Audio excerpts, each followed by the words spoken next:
دې دپاره دوستانو موږ او تاسو د الله خوی د الله سکون د الله په ځمکه ګرځو دا د هر څه د الله دی الله وایي زه د دې میراثخور یم دا به ماته دغه کېږي دا پاتې کېږي او شکر دی مسلمانان یې په دې باندې شکر وباسو ډېر خلک دی وایي اوه عربه انسانان دي یو نیم عرب مسلمان دی دا نور غون غیر مسلمان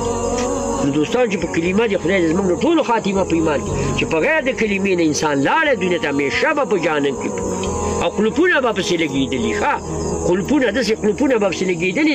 لکه میټر چې سیل شي دغه شانه ده دې دپاره دوستانو موږ ته دا پیغمبران چې راغلي خلکو ته غیبي خبرې کړي دي چې جهنم حق دی جنت حق دی قبر حق دی پولیس رات حق دی دې دپاره الله مخې ته پیشي حق ده موږ او تاسو الله پیدا کړي دغه الله نه به موږ او تاسو ټول ورځو قل الله یحییکم ثم یمیتکم ثم یجمعکم الی یوم القیامة لا ریب فیه ولکن اکثر الناس لا یعلمون الله وایي تاسو ما پیدا کړي چې زه به موجي نه او بیا به م ژوندي کوم بیا به م ځان ته ودروم خو ډېر خلک د دې خبرې نه خبره دی تبلیغ څه مقصد دی الله وپېژنه الله رالېږلی او بیا به الله له موږ او تاسو ورځو و دغه الله پاک پر موږ ظلم هم نه کوي فما کان الله لیظلمهم ولکن كانوا انفسهم یظلمون الله وایي زه په چا ظلم نه کومه خو تاسو په خپله په ځان ظلم کوئ ما درته نبي اسلام درلېږلی دی کومې خبرې ته وګم کړې هغه کوئ او چې کومې نه منې کړې هستئ هغې نه منې شئ بیا په مانځه باندې پیسې نه لګي په مونږ باندې پیسې لګېږي لکه ما 15 وخته مانځه باندې د الله وعده ده چې زه بیا په خپله ذمهوارۍ په جنت کې داخل کړم او چې نه کوي زما ورته هېڅ ذمهواري نشته مونږ څومره خلک دی پرون بله یو ځای کې مونږ ګشت کوو یقین وکړه نه د مازدیګر مانځه له څوک راغله جومات ته مونږ ګشت کوو او نه د ماښام مونږ درې کسانو دریو ځان له مونږ نو راځه او کریري د تارونه اړوه او راړوه دغه شی او قسم دی چې دا ټول قندارو ډاکټر کریله کې تا کې دین نه ته به پریشان یې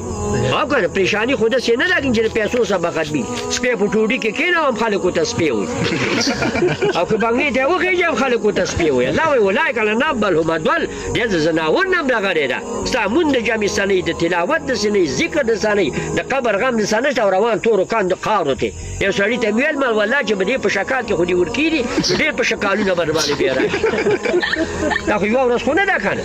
او اخري انسان چې مړ شي علما فرمایي څلور نیم زره کاله به قبر کې پروت او مړی څو خبرې کوي وایي مړی څلور خبرې کوي یو دا چې کله سړی مړ شي وایي د خپلو خپلوان ته وایي چې ما له غسل په قلاره راکړئ زه د ذوالقدن سختې والې بیا وایي ما ته ښه وګورئ ما به بیا نیني ما به د قیامت په ورځ باندې نیني او درېیم نمبر ورته ووایي تاسو چې کله ما حق نو کور ته را نظر مه راځئ لږ ساعت یې راسه کښېنئ او بله ورته دا خبره وکړي چې ستاسو څه وس کېده هغه ما پسې وروسته دغه کوئ ده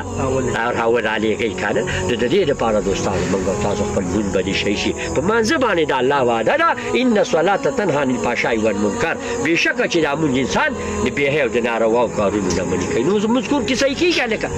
اوس کریلې مه کور کې کښېنه دعاګانې ختمونه مو کوئ زما پټ کې کریلې ولې